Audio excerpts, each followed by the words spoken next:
আমি আপনাদের হয়ে ওনাদেরকে বলতেছি যে পুলিশ ভাইরা মারবে না, আপনারা মারা বন্ধ করে দেন। বন্ধ করে দিতে হবে আপনারা।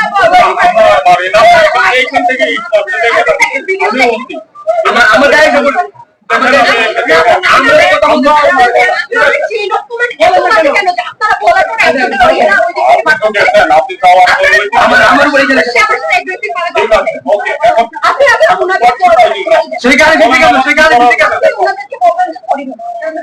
আমি সরি বললাম, কারণ আপনার কথা তো তারা শুনতেছে না।